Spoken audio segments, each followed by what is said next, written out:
Bom dia, pessoal do sétimo ano, tudo bem com vocês? Sejam bem-vindos a mais uma videoaula de história aqui com o professor Juan. E hoje eu fiquei aqui sobre a missão de fazer uma revisão com vocês e prepará-los para a nossa próxima prova, tá? Nossa primeira avaliação via EAD. E essa aula vai se dividir basicamente em duas partes. A primeira parte eu vou tratar sobre as cruzadas e uma segunda parte posterior sobre a Guerra dos 100 Anos, tá? Mas não saia daí, fique ligado agora que vamos começar a nossa aula. Bom, pessoal, retomando o pensamento da nossa aula muito passada, né? Acho que foi a nossa segunda, terceira aula, eu comecei a falar sobre as cruzadas. Para facilitar um pouquinho mais o nosso momento de revisão aqui, eu vou tentar conceituar de uma forma bem simples, bem geral, para que vocês consigam abranger e entender de uma forma mais ampla todo esse tema que é um tanto quanto complexo, tá? O que são cruzadas então, gente?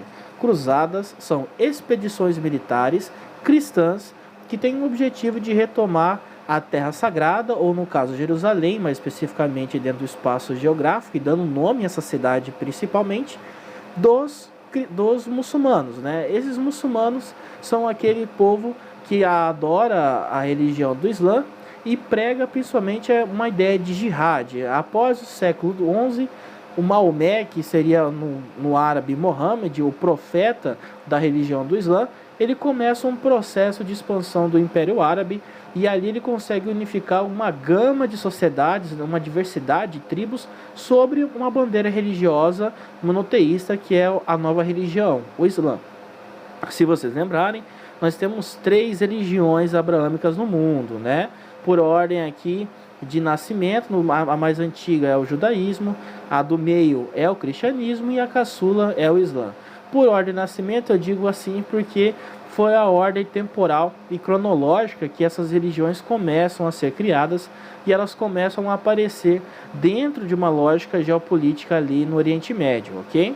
Lembrando sempre que Jerusalém também é um espaço muito sagrado para os muçulmanos, portanto, eles querem a todo custo retomar essa cidade. Essa cidade, para quem não sabe, dentro dela nós temos locais sagrados das 3 religiões abraâmicas. Nós temos ali, para os judeus, o Muro das Lamentações, que é uma última parede que pertencia ao Templo de Salomão, que foi destruído pelos romanos lá no século III, ainda bem antigo. Nós temos também para os cristãos o Santo Sepulcro e a Via Sacra, que foram os locais onde Jesus passou ali sofrendo a sua via sacra, né, todo o seu martírio e até mesmo o seu sepultamento. E principalmente para os muçulmanos nós temos ali o Domo da Rocha, que seria o local onde Mohammed, o profeta maior da religião deles, ascendeu até o céu. Então veja como um local ele é sagrado para 3 pessoas, portanto ali a confusão já estava meio que encaminhada. Hoje nós temos uma política de neutralidade em relação a Jerusalém. As pessoas respeitam os locais sagrados das outras religiões. Quem for cristão pode peregrinar para Jerusalém à vontade. Quem é judeu também pode. Quem é muçulmano também pode.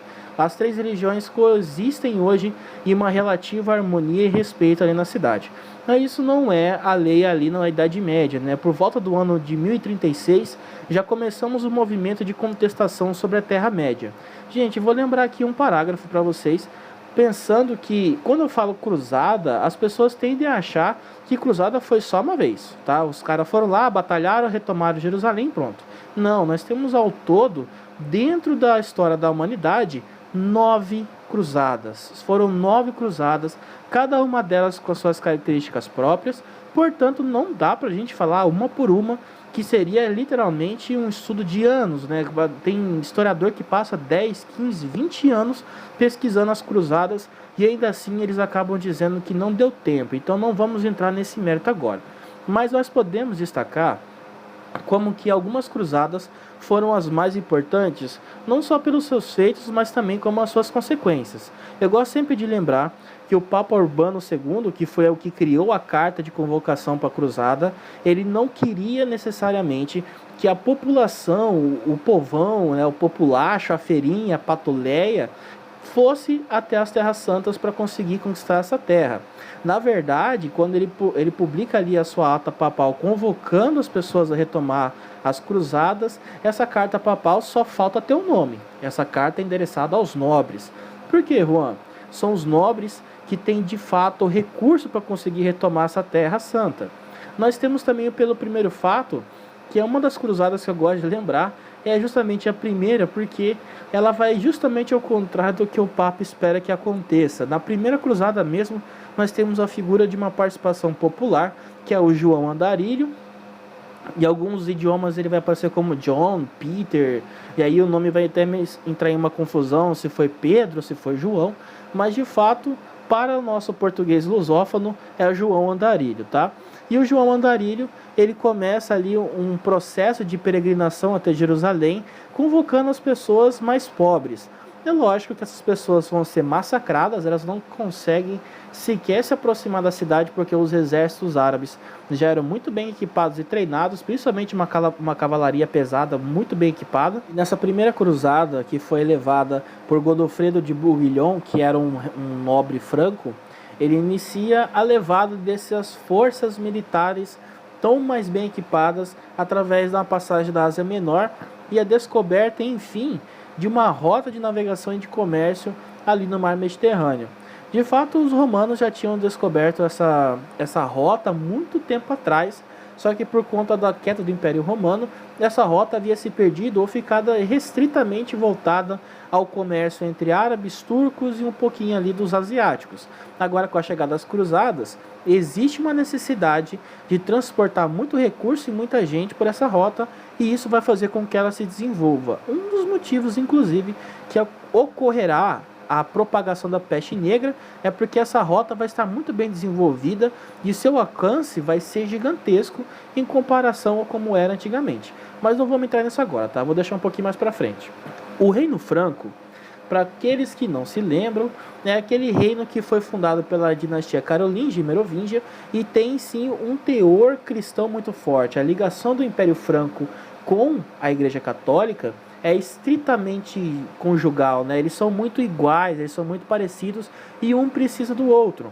Portanto, quando o Papa Urbano II vai republicar essa carta e vai dizer que os verdadeiros cristãos, aqueles que deveriam estar lutando pela Guerra Santa, não estão lutando, isso vai pegar um pouquinho no nervo, inclusive dos filhos do Carlos Magno. E essa pegadinha no nervo ali, aquela raivinha que eles vão sentir, tipo, poxa, nós não estamos fazendo o que deveríamos estar fazendo, ocorrerá então esses primeiros momentos de invasões ali na Antioquia. Eles vão fazer essa travessia pela Ásia Menor e vão iniciar um processo de reconquista, inclusive de algumas cidades que eram até mesmo as cristãs. Entre elas, Constantinopla passou por maus bocados na mão dos cruzados. É bom lembrar disso. Constantinopla era uma cidade cristã, ortodoxa, e era considerada inclusive a capital do Império Romano do Oriente. Voltando um pouquinho mais no passado, vamos lembrar que o Império Romano ele se dividiu em dois. Uma parte ficou para o Papa sobre a sua regência de apostólico romano, onde a Igreja Católica tem a sua sede até hoje, e outra parte ficou com a Igreja Ortodoxa, que ficava em Constantinopla, sendo assim o Império Romano do Oriente. Essa divisão vai causar um distanciamento dos cristãos europeus de Constantinopla. E quando os europeus chegam em Constantinopla, houve ali uma questão de medo do que exatamente esses caras vão fazer aqui.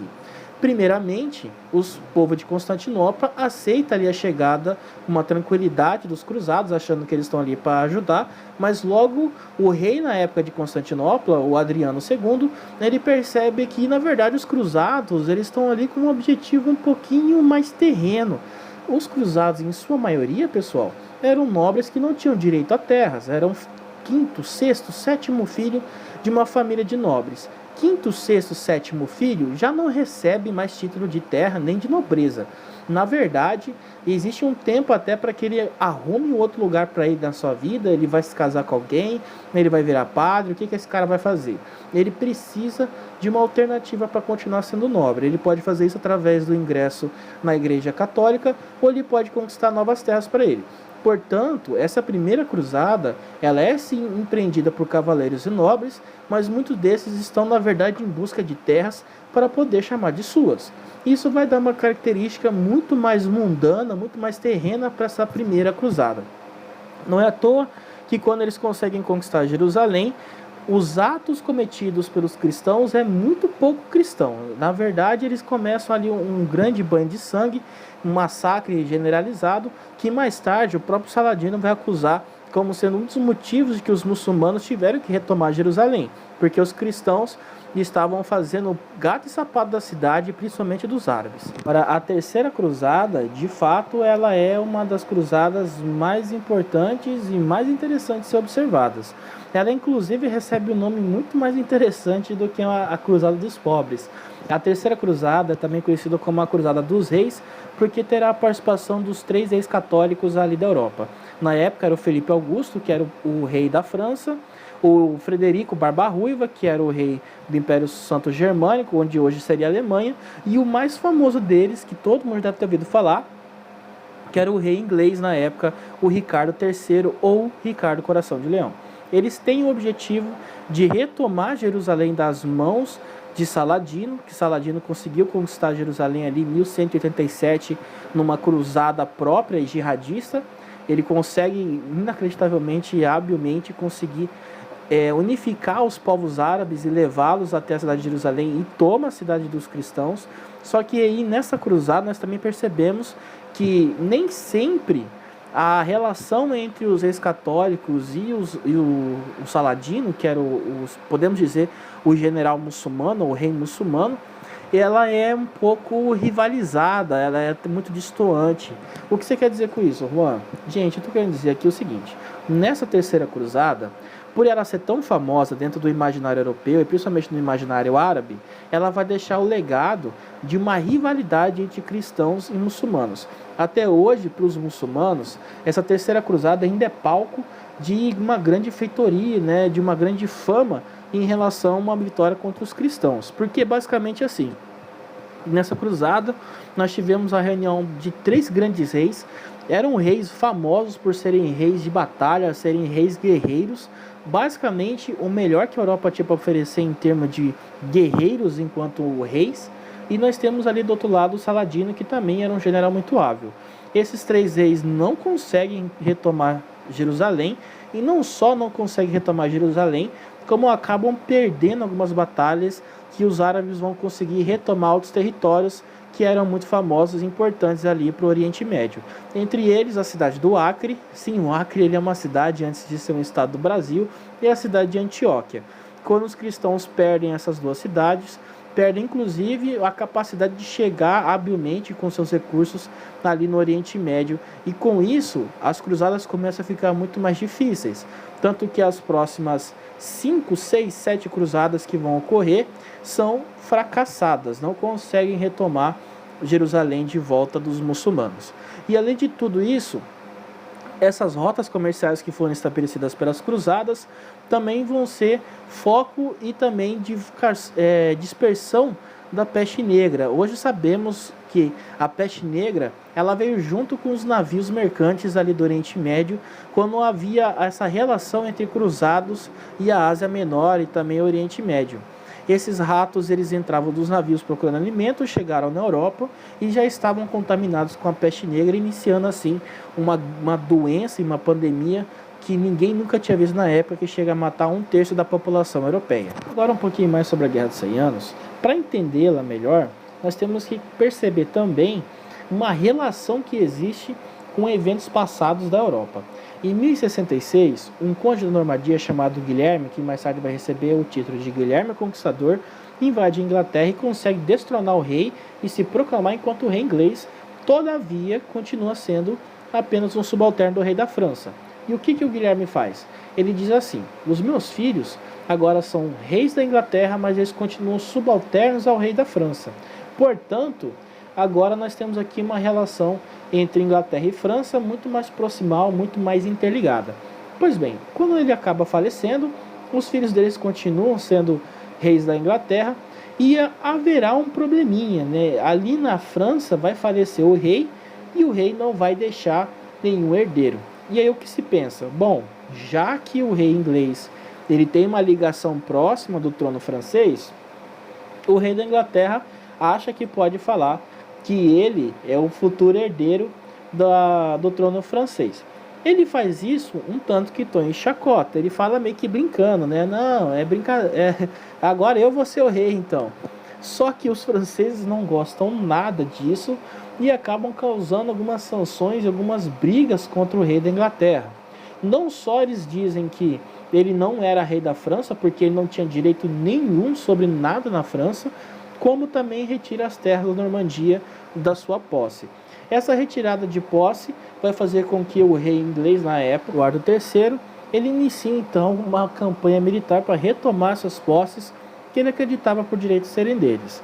E aqui nós temos uma distância dentro da história europeia que é muito interessante observar. Primeiro, uma coisa é você iniciar uma campanha e outra é você vencê-la. E é incrível como que Eduardo III consegue vencer essa primeira campanha da Guerra dos 100 Anos. Lembrando que a Guerra dos 100 Anos, ela chega até a ter mais do que 100 anos. Na verdade, ela tem 116 anos e ocorrem diversas batalhas durante esse período. Mas nesse primeiro momento, onde o Eduardo III tenta reconquistar suas terras, a França tem muito mais gente do que a Inglaterra e também o seu poderio militar ele é muito maior. Isso faz com que nós pensemos assim, bom, então é uma batalha fácil de ganhar, né, Juan? A França com certeza foi lá e venceu os ingleses. Na verdade, não. Vamos por um lado, uma Inglaterra muito forte, muito centralizada, com um exército muito leal ao rei e às suas ordens, e principalmente uma nobreza unida em torno do rei, então ele não tem que se preocupar muito com o que ele vai fazer, ele não tem o medo de voltar para casa e terem tomado o trono dele. Por um outro lado, a França está muito desorganizada e ela está muito descentralizada. Um dos motivos, inclusive, que após a Guerra dos 100 Anos a França vai ser extremamente centralizadora no seu absolutismo é por conta dessas derrotas em primeira parte contra os ingleses. A batalha com o Eduardo III sai muito bem a favor dele, ele consegue vencer os franceses e aí a partir disso ele se redomina, né? Ele se denomina ali enquanto o rei da Inglaterra, o conquistador dos territórios de Flandres e também como o grande Eduardo. Essa parte mais tarde a gente vai entender melhor por que ele vai dar tanto nome para si. E após o Eduardo III ser renomeado enquanto o grande Eduardo, a Guerra dos 100 Anos ela vai ter uns períodos ali de guerra, de briga, né? Mas principalmente ela vai passar por uma trégua contra a pandemia que estava ocorrendo na Europa, que era da peste negra. Nenhum dos dois lados quis arriscar entrar em batalha, sabendo que os seus soldados poderiam voltar infectados e, portanto, iniciar inclusive até uma pandemia maior dentro de suas nações. Mas essa questão da peste negra, vocês já viram em uma aula especial, não vou entrar muito em mérito aqui, tá? Aí haveremos aqui uma segunda parte que ela também é muito interessante de se observar. Dessa vez os ingleses também mostraram que eles eram muito geniosos, que foi a vitória de Henrique V. O Henrique V, ele é um dos reis lendários da Inglaterra. Ele de fato existiu, mas ele é até hoje cultuado como um grande rei inglês, né? Na Inglaterra nós temos alguns reis que eles se destacam na história nacional por terem conseguido grandes feitos. O mais mitológico, obviamente, é o rei Arthur, que todo mundo já ouviu falar, com a Excalibur, mas o Henrique V, inclusive, ele foi depois romantizado por William Shakespeare em uma peça de teatro. Então, pra vocês terem noção como que esse cara é famoso dentro da Inglaterra. Pois bem, Juan, e aí? É o seguinte, o Henrique V, ele assume o trono da Inglaterra como um sujeito que ninguém levava muita fé nele.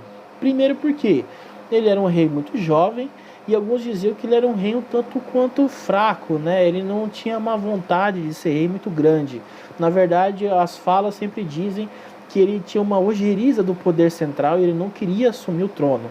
Mas com a morte do pai e do irmão, ele foi forçado a assumir esse papel de qualquer jeito. O irmão mais novo dele, houve ali uma certa rivalidade, que o irmão mais novo queria mostrar e assumir o trono no lugar dele, só que o irmão mais novo também acaba mostrando-se um grande incapaz e acabam optando pela coroa ser dada a Henrique V. Quando Henrique V assume a sua coroa e vira de fato um rei, ele percebe que a França está passando ali por um momento de instabilidade. E o problema maior é que o Delfim, ou Dauphin, como se fala em francês, era também um carinha difícil, sabe? Ele gostava de provocar as pessoas à toa. E quando ele visita a Inglaterra, as más línguas dizem que o Dauphin vai fazer uma provocação gigantesca em cima do Henrique V, vai ficar atiçando ele, porque o Dauphin achava que a França conseguiria vencer a Inglaterra de uma maneira muito fácil, né? Seria muito simples os franceses vencerem a Inglaterra. O Henrique V, por sua vez, vê que isso na verdade é um sinal de fraqueza, mostrando ali que a França está em uma desordem interna, então agora seria o momento perfeito para se afirmar enquanto rei. Ele invade a França vence as batalhas consecutivamente, inclusive a batalha mais mitológica da Guerra de 100 Anos, que é a Batalha de Azincourt, onde temos ali 3.000 cavaleiros ingleses, soldados e arqueiros principalmente, contra 10.000 cavaleiros franceses. Eles, por estarem cavalos, não conseguiram adentrar o território com facilidade como eles achavam. A batalha foi realizada num pântano, e quando eles entram com essa cavalaria pesada, os cavalos afundam na lama, deixando eles se tornarem um alvo fácil. Então os arqueiros ingleses vão lá e terminam o serviço com uma certa facilidade. O exército francês é destruído, a nobreza também vai para o beleléu, e ao nível que não sobra ninguém para contar a história. Essa batalha é muito importante porque ela vai transformar agora a França numa potência centralizada. O rei, finalmente, agora, ele era uma figura de poder único. Todo mundo obedeceu ao rei porque não tinha mais ninguém a obedecer. Mais tarde nós teremos a figura de Joana d'Arc, que vai dar a legitimidade que o rei francês precisava, porque ela ouvia a voz de Deus dizendo que o rei deveria ser aquele monarca que guiará a cristandade por uma era melhor. Os franceses acreditam nisso com toda a sua fé, e por fim o rei francês torna-se uma figura coroada e também muito interessante para o Papa. No final das contas, a Inglaterra vai acabar sendo também rechaçada da França, e as lutas acabam ficando 6 por meia dúzia. Os ingleses dentro da Inglaterra e os franceses soberanos sobre o seu território.